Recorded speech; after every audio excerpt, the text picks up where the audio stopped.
অস্বীকার করলে। এদিকে তো কুটুমদের কাছে মান সম্মান সব খেলো। কি করা যায় বলো তো? আপন ভাগ্নে, ওকে তো আর তাড়াতে পারি না, তাড়ালে দিদি মনে কষ্ট পাবে।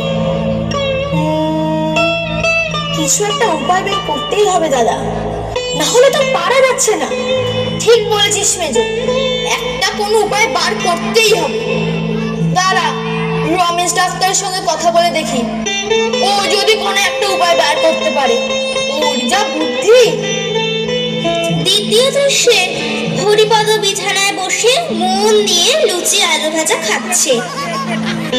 এমন সময় হরিপদর ছোট ভাই শ্যামাপদর প্রবেশ। দাদা দাদা শিগগিরই এসো।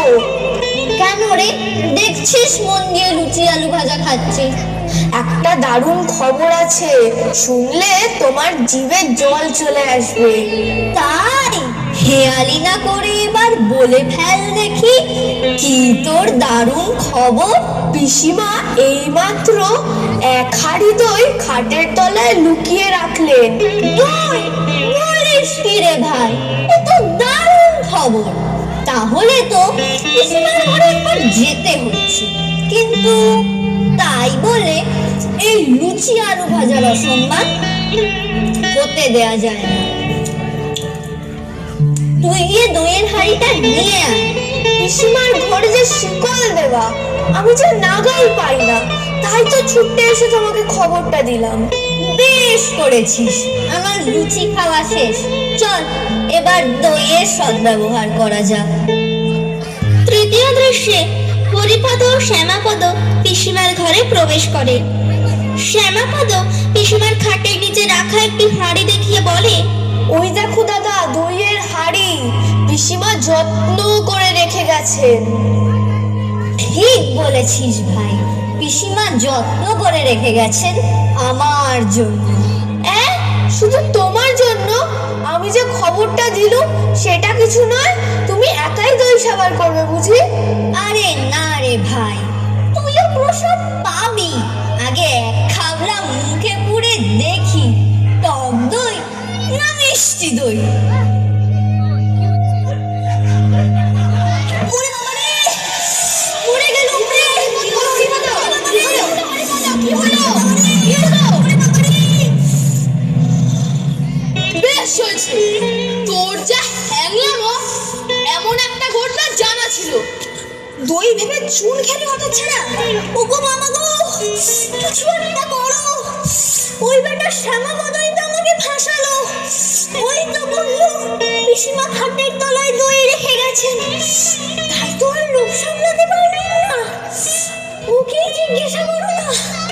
মামা, আমি একটু শান্তি খোঁজে বাড়ি যাচ্ছি, একটা পড়া বুঝে আসতে হবে। হরিপদ, তোকে কতবার বলেছি নিজেকে একটু পাল্টা, এত লালসা ভালো নয়। দেখলি তো আজ কেমন দই ভেবে চুল খেয়ে বিপদে পড়লি। ও মা, কিছু একটা করো, আর পারছি না। আর এরকম কাজ কখনো করবো না। কথা দিলাম না। উল্টো পাল্টা খেয়ে রাতে যখন পেট কামড়ায় তখনও তো বলিস আর এমন কাজ করবো না। একটু সেরে উঠলে আবার তোর হ্যাংলামো বেড়ে যায়। এখন কেমন জব্দ হয়েছিস, তোর লজ্জা নেই হরিপদ? এবারেই শেষ, আর এরকম কাজ করবো না। আমার মুখ যে জ্বলে যাচ্ছে, আমি আর পারছি না। কিছু একটা করো। রমেশ ডাক্তারকে খবর দাও, বাচ্চা আমার বড় কষ্ট পাচ্ছে। ওকে তোমরাই আশকা দিয়ে মাথায় তুলেছো কিন্তু, এরকম আর চলতে পারে না। শুধু পেটুকের মতো লুকিয়ে চুরিয়ে খাবে? এর জন্য কত ধমক, কত শাস্তি, কত শাসন, কত সাজায় তো দেওয়া হয়েছে, তবু আক্কেল হলো না। কি যে বলেন দাদা, ও তো আমাদের আদরের ভাগনা, শুধু একটু খেতে ভালোবাসে, আর তো কোনো অন্যায় করে না। ও আমি গো, কিছু একটা করো, আর পারছি না। যেমন হরিপদ তেমনি তার ছোট ভাই শ্যামাপদ। পেট রোগা, দুদিন অন্তর অসুখ লেগে আছে, তবু তাদের হেংলামি যায় না। দই ভেবে চুন খেলি, কি অবস্থা! দাঁড়া দাঁড়া, আমি রমেশ ডাক্তারকে ডেকে আনছি। ও বাবা গো, মরে গেলাম গো। ও বাবা গো, আর এমন কাজ করবো না। আর কখনো দই ভেবে চুন খাবো না।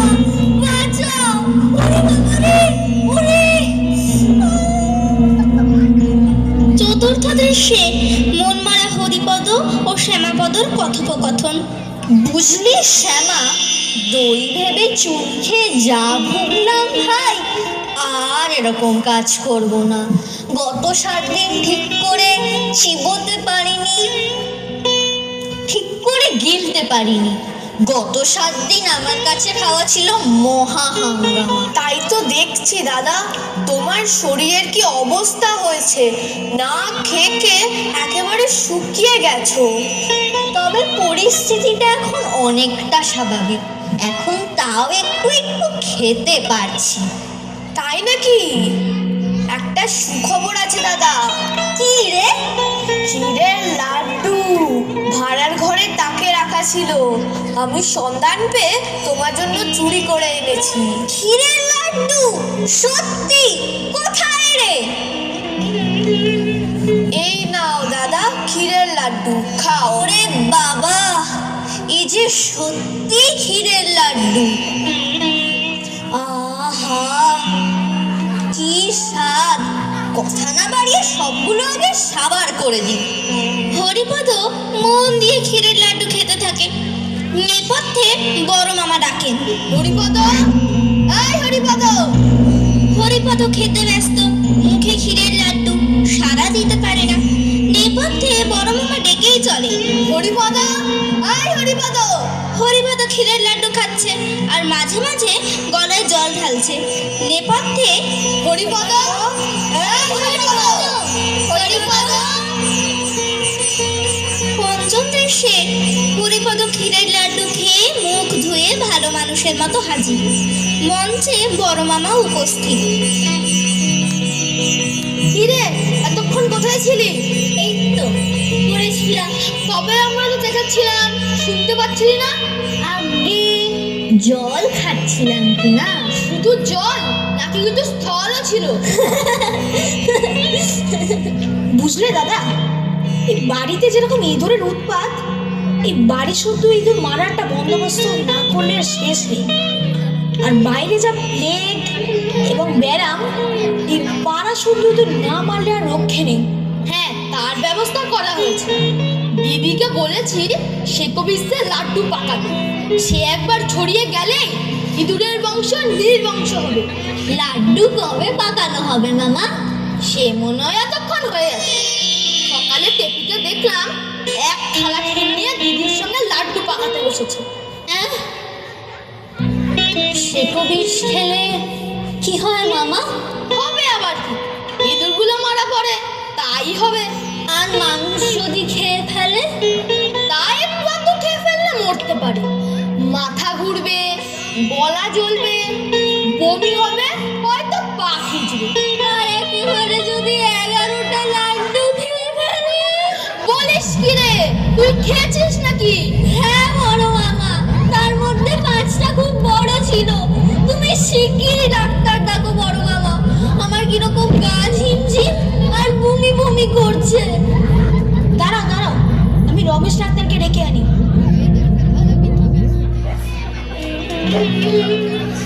আসুন ডাক্তারবাবু, আসুন। কে, কোথায় আমার রুগী?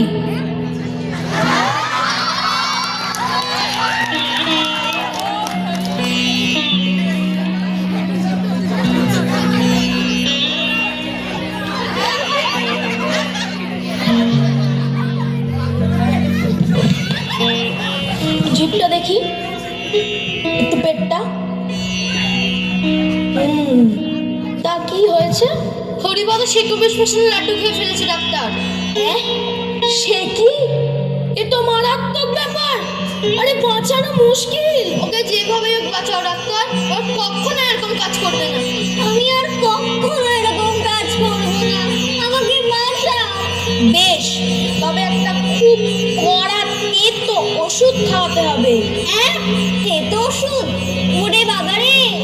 হ্যাঁ ভাগ্নে, তেতো ওষুধ, খুব কড়া। এ হলো শেকো বিষের জম। হাঁ করো, হাঁ। ওরে বাবারে, কি তিতো, কি দুর্গন্ধ! এইবার এটা শুকে দেখো। কি ঝাঁজ! ও ওকে এবার পাশের ঘরে নিয়ে যাও, ভালো করে লেপ কম্বল চাপা দিয়ে শুয়ে দাও, দেখো যেন ঘাম হয়, 3 দিন আগে যেন উঠতে না পারে। আচ্ছা ডাক্তারবাবু, হরিপদ কি খাবে? চিরতার ঝোল আর সাবু খেয়ে থাকতে হবে। আমি ওপরে মার কাছে যাব। হ্যাঁ, মার কাছে যাবে না আরো কিছু? তাকে এখন ভাবিয়ে দিলে তোমার লাভ কি? তাকে এখন খবর দেওয়ার দরকার নেই। তোমার মা আর মামিরা জানবে তুমি আরো থেকে অসুস্থ হয়েছো। যাও পাশের ঘরে যাও। গিন্নি, ও গিন্নি, একটু এই ঘরে এসো তো। কি হয়েছে? হরিপদ একটু পিঠেকে অসুস্থ হয়ে পড়েছে, ওকে পাশের ঘরের বিছানায় নিয়ে গিয়ে লেপ কম্বল চাপাতে শুইয়ে দাও, আর ওর জন্য চিরতার ঝোল আর সাবুর ব্যবস্থা করো। এই হলো 3 দিনের পথ্য। একদমই তাই। আর হরিপদ, তোমাকে এইসব খেতেই হবে বড় মামা?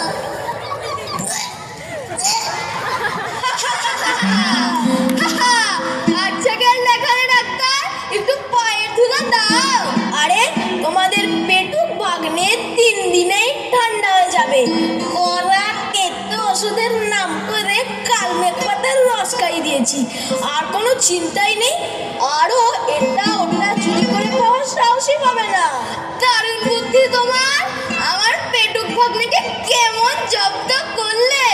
তোমার শেকো বিষয়ের আইডিয়াটা পুরো জমে ক্ষীর। আরে ক্ষীর বলতে মনে পড়লো, ভাড়ার ঘরে কি সত্যি সত্যি ক্ষীরের লাড্ডু অবশিষ্ট আছে নাকি? আছে আছে ডাক্তার, দাঁড়াও তোমার জন্য আনাচ্ছি। গিন্নি, ও গিন্নি, একটু এ ঘরে এসো তো। অসাধারণ, এক্সেলেন্ট পারফরমেন্স। খালি একটা দিকে একটু গন্ডল করে দিল। তাই যাই হোক, ছোটো ছোটো কচি কাচারা চেষ্টা করেছে, পরের বার আরও ভালো করার চেষ্টা করবে। এই বিভিন্ন চরিত্রে যারা অংশগ্রহণ করেছে আমার স্কুলেরই সব বাচ্চা, তার মধ্যে হরিপদ, দীপরাজ রায়, পেটুক এত খায়, খেতে ভালোবাসে গো, তার জন্য এই চালাকিটা করতে হলো, আর খাবে না। আচ্ছা, শ্যামাপদ রোহন ওরাও, শ্যামাপদ রোহন ওরাও, বড় মামা রাহুল ওরাও, নমস্কার কর। আর সেজ মামা সায়ন মজুমদার, আর রমেশ ডাক্তার যে চরিত্রটা ছিল, একটা যে গন্ডগোল হয়ে গেল, তার হলো বিকি রাও।